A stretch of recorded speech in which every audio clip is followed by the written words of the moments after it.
What's up, Facebook family? It's your guy, Mills Rogers. I'm the admin of Speaking Your Speaking Business into Existence. And today, for our interview series, I have the pleasure and honor of interviewing Joe Johnston. Yesterday I talked about Gio DeReese being one of my favorite people in the speaking game. Joe is another one, man. Joe is a really cool dude, and I'm so excited to have the opportunity to interview him. How you doing this morning, Joe? I'm good, man, and I'm honored to be put in the same category as Gio because I think I remember him as well, man, from back in the day. I know he does a lot in like the book space, and he helped me with some free value when I was writing my book. So, dude, what an honor, man, and I'm pumped to be here, brother. Pumped to be here.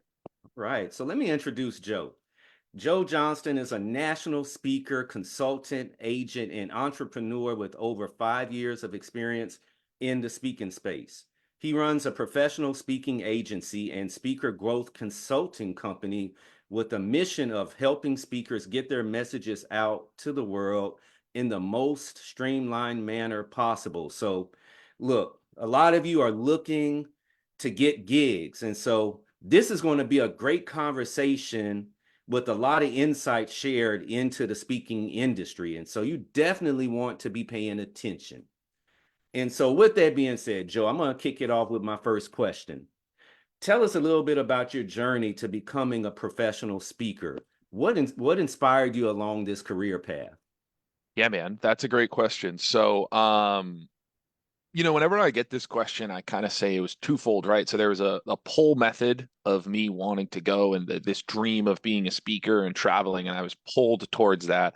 But almost more powerful than that, I was also pushed away from the life that I was in the future there, right? So when I actually got hit with an Instagram ad on growing our speaking business with a company that, helps speakers grow and, kind of an educational company similar to the one that I run now, which is interesting. But I got hit with an Instagram ad on, getting booked and paid to speak. And it was a really good hook and everything. And basically, hey, you don't need a crazy message or story to get booked and paid as a speaker. And you just need a process and a system and you need something to work. And here's how you do it. And so I started getting exposed to that. And when that happened, Mills, about 5 years ago, I also was just started, I was pretty fresh out of college, less than a year out of college. And I was also starting a full-time corporate job, 9 to 5. And when I started working that in sales, it was like pretty quickly, I was like, dude, this is not the life for me. I'm making money, it's paying my bills, but long term, this is not where I want to be. As a person, as an individual, it was just really soul sucking to me. And so I stepped into, that and I started doing Toastmasters. I started working on the side, doing free gigs. I think my first gig was like a year after starting that for like $50. And I remember getting the check and just being like, dude, this is possible. I can do this. And I just started building it up from there, man. Over time, about a year after I started, so it's February 19, I started a year after I was starting to get some traction. I had some savings. I ended up quitting my job. About a month later, the pandemic hit, which I like to believe, man, if the pandemic never hit, I could have gone full time. It would have been tough, but I could have believed I would have sustained it. So what I ended up doing a couple months after that, I was still building the speaking business and trying to get gigs. But it was tough to start during the pandemic, and I had some virtual stuff that I got done. But I ended up taking a virtual job for a company that helped speakers, help speakers grow. They're called Advance Your Reach by Pete Vargas.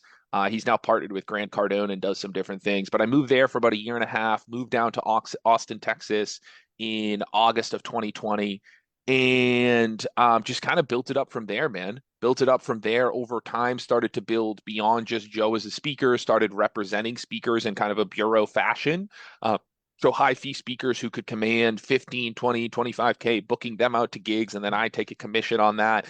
Um, and then about 2 years ago now, I launched what is now Initiate Connections, and we're actually going through a rebrand. So soon it will be called Speaker Scale, where we basically help speakers predictably launch, grow, and scale their speaking businesses. But that's kind of been the journey, man. It's been a lot, as Mills, I'm sure you can relate. It's just hard work. Like the speaking business as a whole, it's not anything crazy.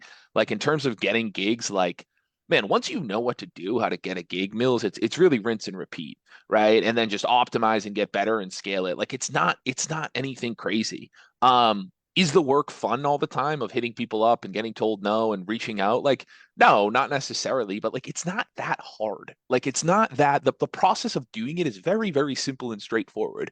And we can get into more of that, but yeah, it's just been that over time. I've been able to work with great clients. We've kind of shifted markets. Originally, we were in the college market, grew that to six figures, and then kind of made a shift more into the corporate association space. I've been fortunate enough to retain clients where I'll work with clients year over year for different events, and that's a lot of fun and really builds relationships there with the meeting planners, and that's been a lot of fun, and work with a lot of different speakers of different backgrounds with different stories and different industries, and yeah, man, it's been a lot of fun and continue excited to continue to grow to grow both aspects of things. Wow. So in that, what you just shared, I hear a lot of ambition because there's a lot that happened in a pretty short amount of time. You know, we've been in the speaking game for about the same length of time. We've seen people come and go. We've seen people kind of just stay stagnant. And so what has led you to such a high level of ambition and making moves? Dude, I'd go back to again like the piece that we chatted about Mills around kind of that push. I think at all levels, it's like I've never really wanted to go back to other ways of making money, which was like getting a job. You know what I mean? And so I think when times have gotten tough, it's like there's no other route for me. You know what I mean? Like this is it. I've chosen this path. I've put in time into it. Like let's go hustle. Let's go get your money. Go get what you're worth. Because we're not going back.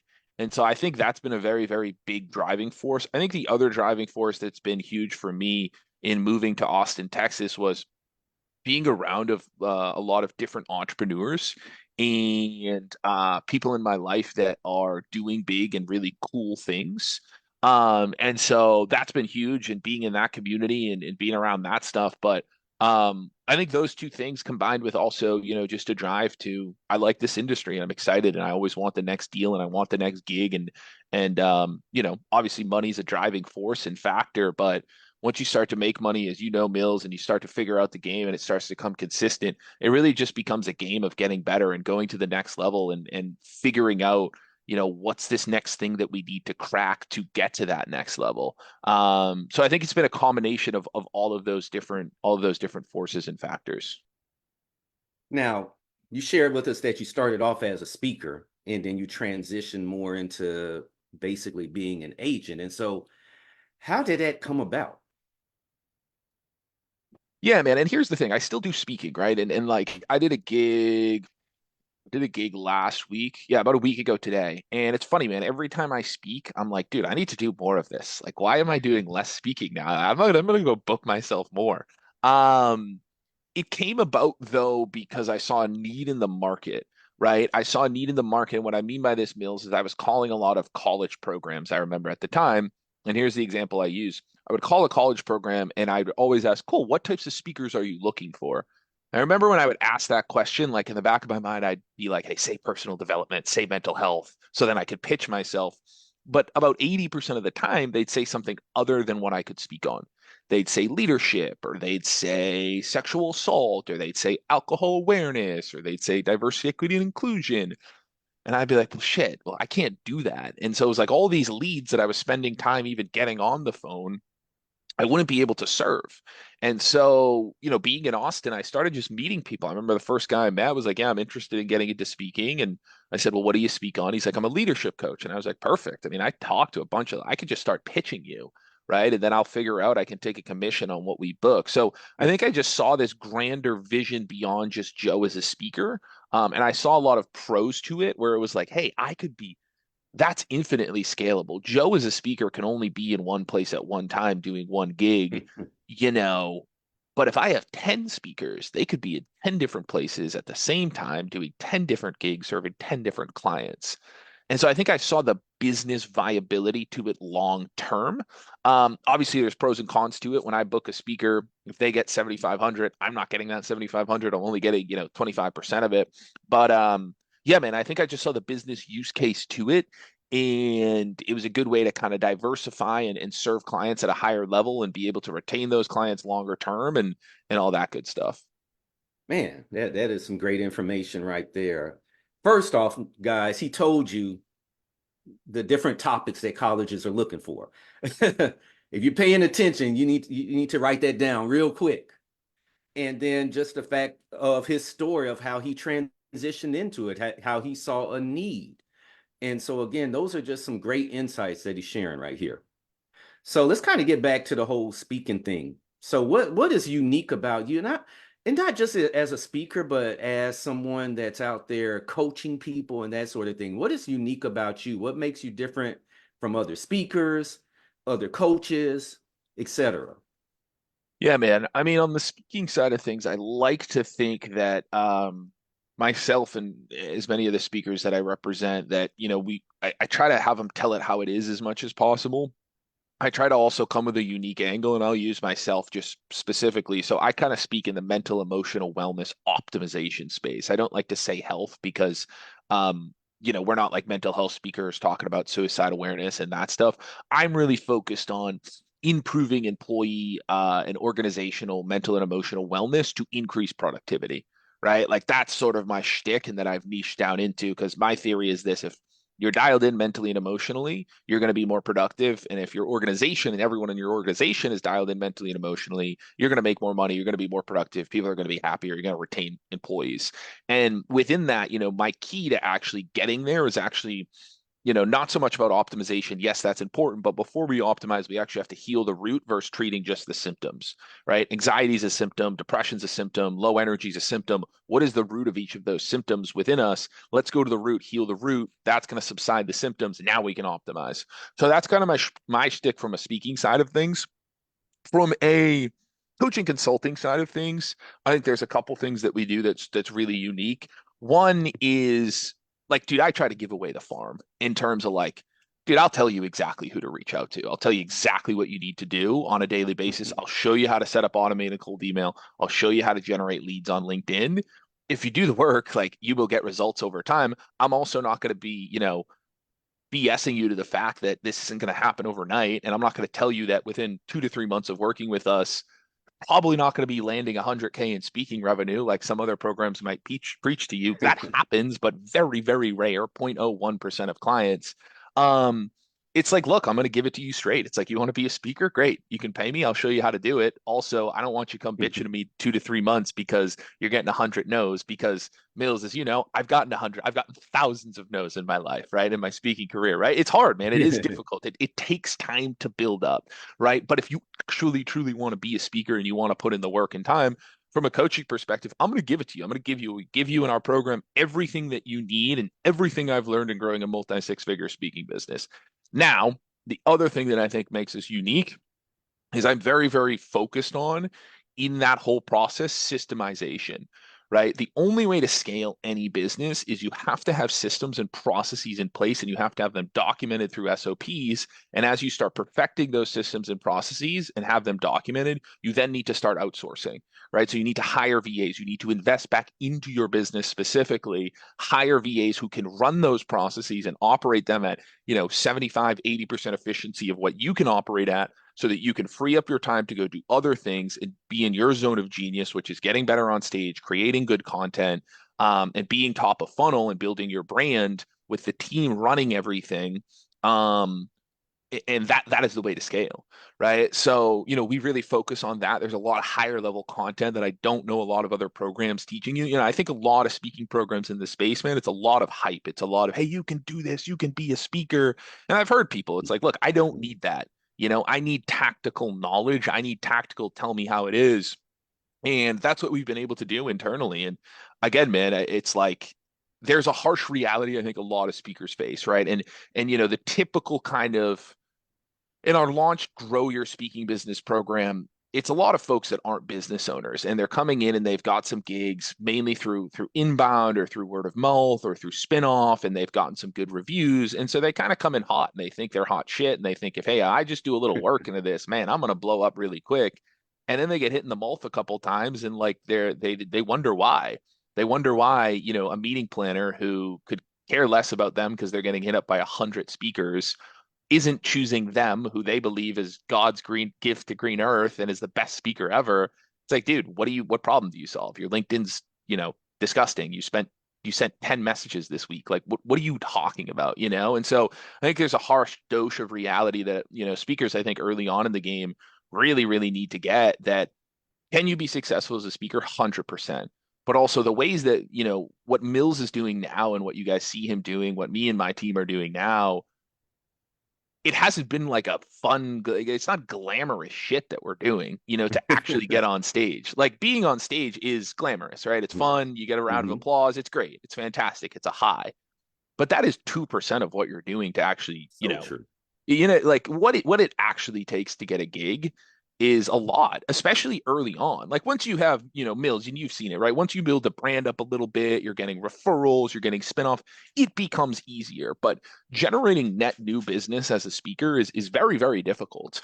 Um, Yeah. and it takes time, man. It takes time. I had a speaker, man, that I work with that, probably does close to 500,000, 1 million a year. He's a good friend of mine. He posted yesterday. He goes, 7 years. He goes, I looked back at my first email to XYZ meeting planner, who he just spoke at yesterday for the first time in California. It was 2017 when he sent her the first email. And he's been emailing her every year. This is a guy doing 500,000, 1 million a year, top of the game. But that is what it takes sometimes to get those Hmm. gigs. And he did it, and it was a good gig, and it'll lead to more business for him. But I don't think most speakers are willing to do that work. And the fact of the matter is, for most speakers, that is what it truly takes to be successful. And that's kind of what we preach in our program. Yeah, a lot of people are looking for that immediate gratification, and yeah, it's definitely a long game. It's funny because this week I've gotten so much actual inbound leads, but that's just starting to materialize. And so most of the gigs I've gotten over the years have definitely been outbound, where I've had to reach out and get on their radar. And a lot of speakers, again, they don't enjoy doing that because it's not sexy, it's not fun. They just want to get on the stage and drop the mic. And that's cool, but that's not going to give you longevity in this. And it's all about, again, getting on someone's radar. I had somebody reach out from a conference I did last year. And I'm thinking, I was kind of like, man, I ain't got anybody that from that conference that reached out to me. And nearly a year later, that person felt like, oh, you would be a good fit for this event that we're doing. And so, again, I see a lot of speakers tapping out because they send a few emails and then they start crying, wah, wah, wah. Nobody's responding to me, and so nobody wants me. And so I'm out. And so that's always the difficult thing. Yeah, and here's the thing, Mills. I mean, first of all, congrats on all the inbound. It's, great to see, but it's also like that inbound has been piling up for the past 5, 6, 7 years, right? I'm Yeah. looking at all my background right now. I have a phrase in front and center. It says consistency compounds. It's like if I show up consistently every single day, you're planting seeds and you're not going to see results tomorrow, but consistency truly and compounds. And the beautiful thing is like that inbound is only going to keep going up. It's kind of that hockey stick curve, right? And so, it's incredible, but again, it's like, oh, Mills is getting all this inbound. It's like, yeah, but Mills is also, I've seen him hustling. I mean, he's also sending out, hundreds of emails a week, probably a day sometimes, right? You're following up with Yes, people. You've had people definitely a ghost day. you. Yeah, 100%, man. And so it's Uh, like, that is the thing that what you were doing 2, 3, 4, 5, 6 years ago is now part of the reason why you are getting that inbound today. The other thing too that I want to talk in there, and this is something that I think we all struggle with in Bill's business and Mills, I'm sure you can relate, and something that I think both of us have gotten better at is um, detaching yourself from the business. Business is a very, very mechanical game. And what I mean by that is like it's inputs and outputs. It's test a hypothesis. I think this email campaign will work. Go out, test it, look at the data, optimize, iterate, and then once you found something that's optimized, scale it, right? But what happens, I think, especially as speakers, is if they say no to us as a speaker or not this year, we take it personal and it comes into our ecosystem and we say, I'm not good as a person. They're rejecting me as a person. And that doesn't feel good. You know what I mean? And that's really any aspect of business, right? You go on a date with someone, it doesn't work out. And no, it's like, hey, there's nothing wrong with you. It just wasn't a good fit, or it wasn't a good fit right now. And so I think Right. the more that we can, as speakers, as business owners, as general, you have to look at business mechanically. If you're not closing deals, it's not necessarily because you're, terrible as a person. Your sales process might just be terrible. You know what I mean? Your sales funnel might just not be good. That's not a personal insult to you. That's just an objective fact. I think so. The more that we can look at business objectively and not take it personal, especially as speakers, and it's hard to do, right, Mills? Because we are the brand, we are the product, we are the service. It can feel like they're saying no to us, but hey, no, it's a not right now, and don't take it personal, and stay unemotional, and keep pursuing and kind of following up from there. What advice would you give someone who's aspiring to become a professional speaker? It's a good question, man. I think you have to kind of check yourself on the front end in terms of why do you want to get into this?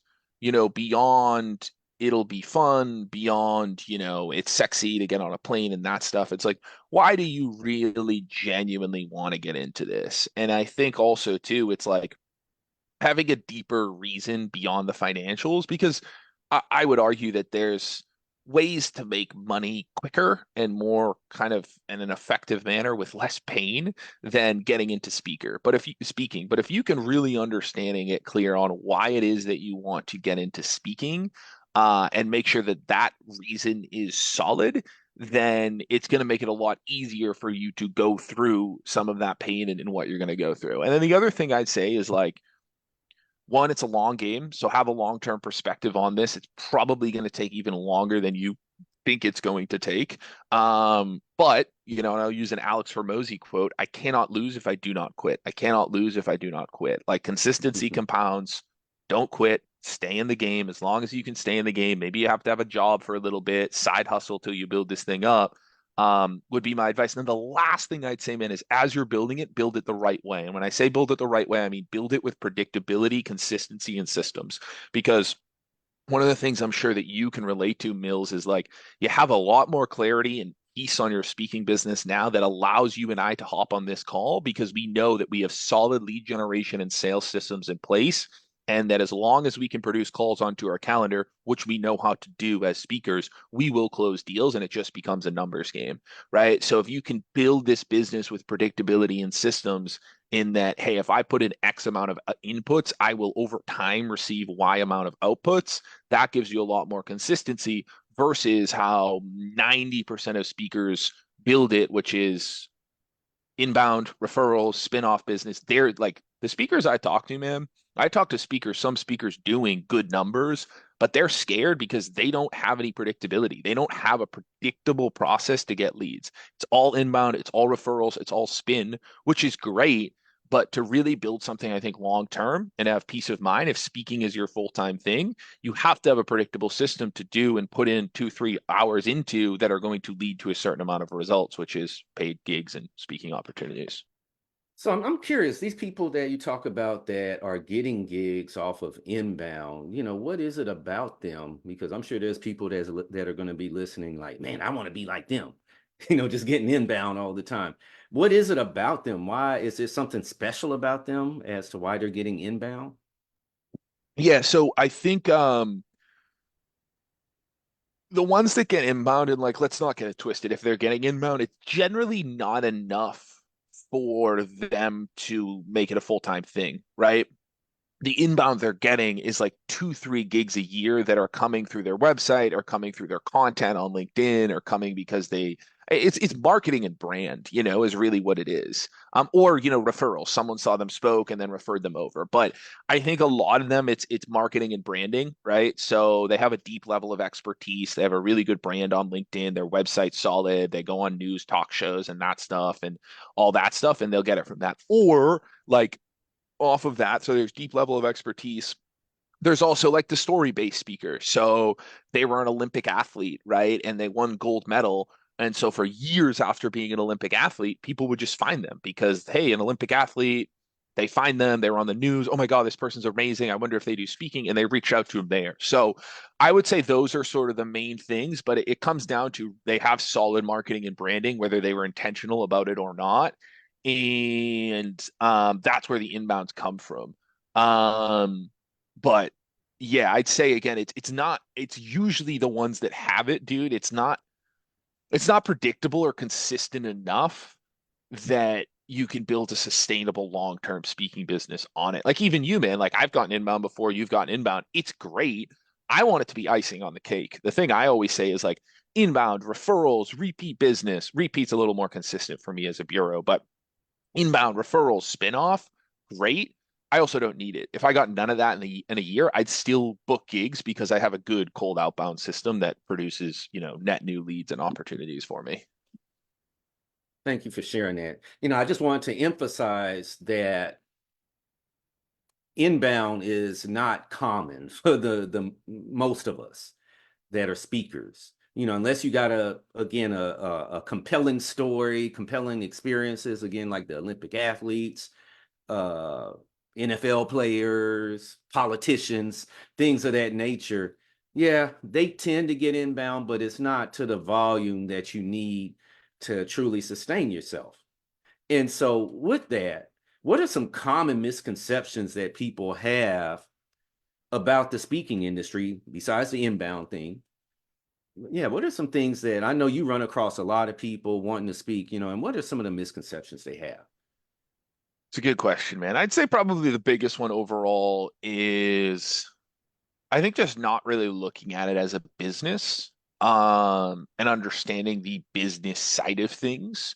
Um, Again, there's like, and this isn't all, but there are a lot of sort of diva type speakers out there who, because whatever, they had X level of fame or accomplishments or whatever it is, they have gotten gigs, and so they have this really warped perception of what it takes to actually be successful long term, I think, as a speaker.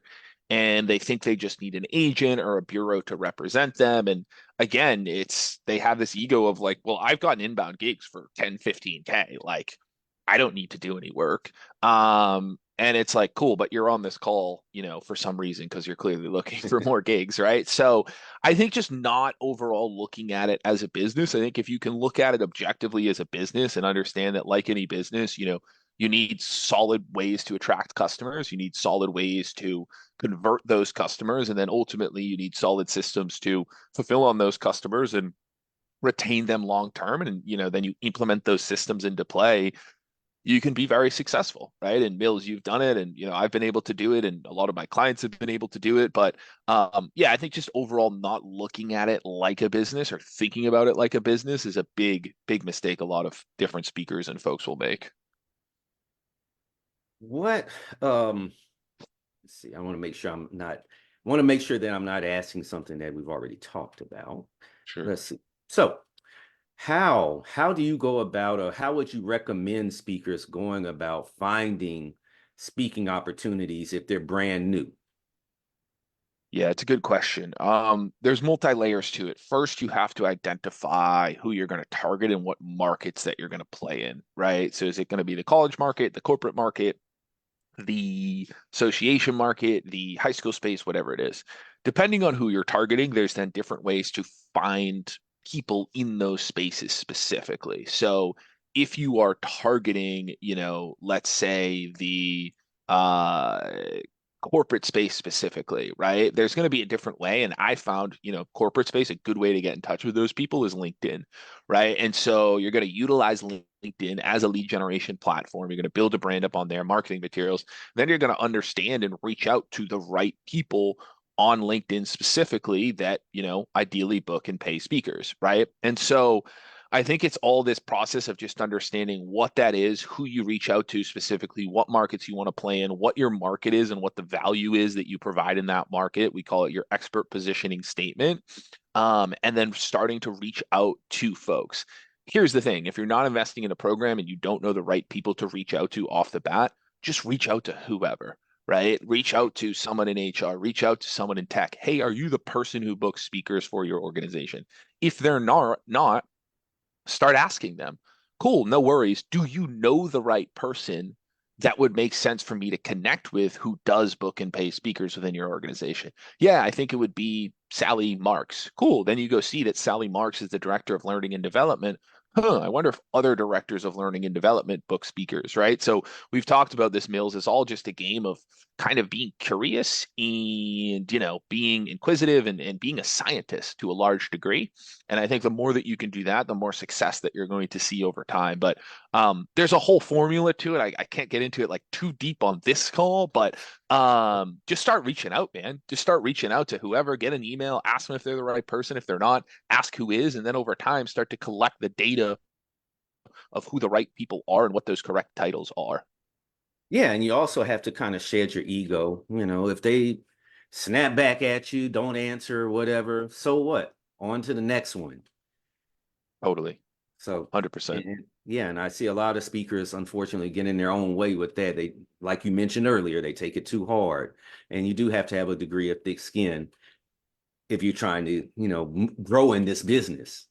Totally. Yeah. And stay calm, man, and stay emotionally regulated. It's Hmm. tough to do. And I'm preaching to myself as I am to anyone, but Detached. it's yeah, be detached. Dude, that's so huge on sales calls. One of the biggest shifts I made on all of my sales calls lately, Mills, is like trying to come from a place of value, especially with the speakers we work with. Like, I'm just trying to understand your business where you're at. If I think we can help, I would tell you how, and I'll put an offer on the table. But even with meeting planners, it's helping them understand the speaker booking process and who's a good fit for what does that look like and all that stuff.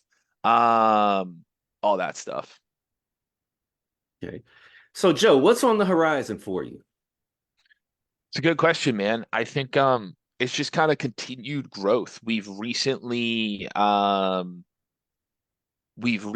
sort of pivoted, how we're working with clients in our consulting company and with the speakers we work with, we've gone a little more it's month to month, in terms of the investment. So it's, kind of like a monthly subscription model. We're doing it more consulting based, customized that those that we're working with, way lower ticket. We want it to be more accessible to folks. I mean, there's programs out there that are 10, 15, 20K. It's insane.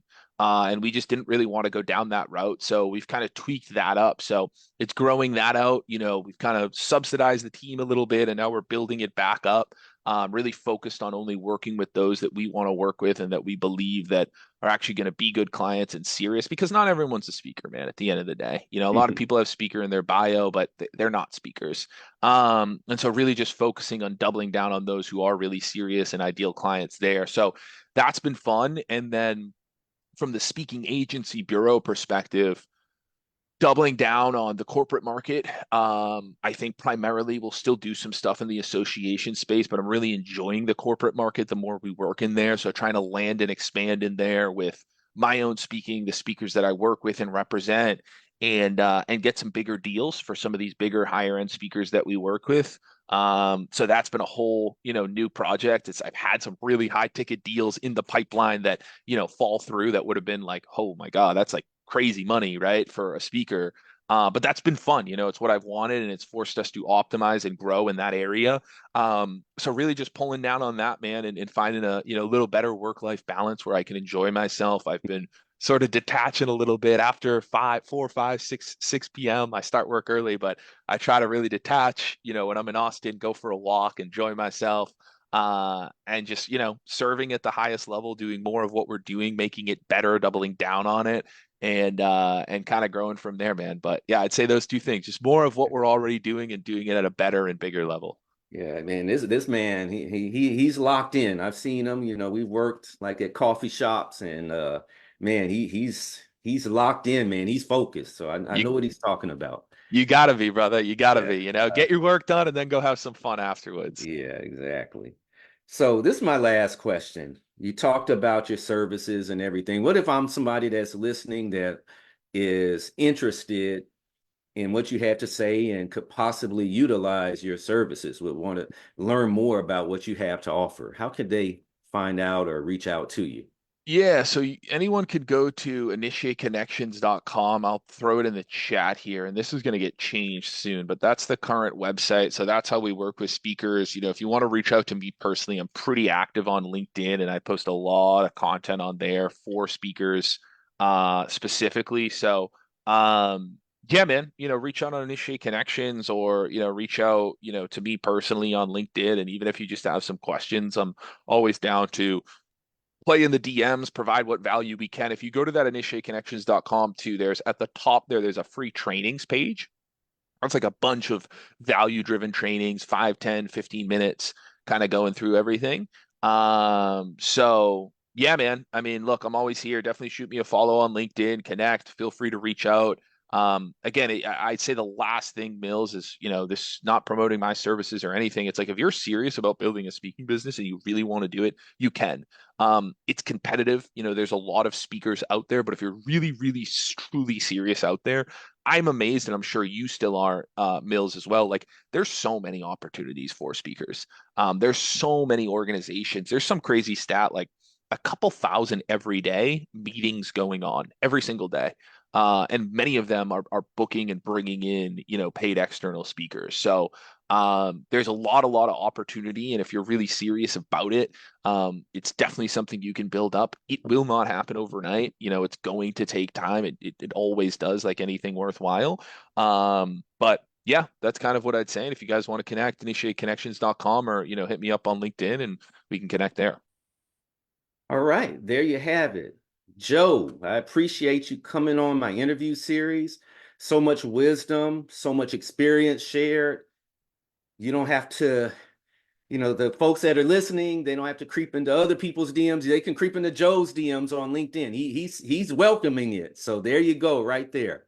But I would definitely be willing to, I would not willing, but I encourage you to reach out to Joe. And he's someone that I've seen in action. He puts in the work, does good work for people. And so he's somebody that is a good guy in this field. And I would highly, highly recommend that you reach out if you're looking to make moves in the speaking space. And so, with that being said, Joe, I thank you for coming on my interview series. Folks, I will talk to you next time. Thanks, man.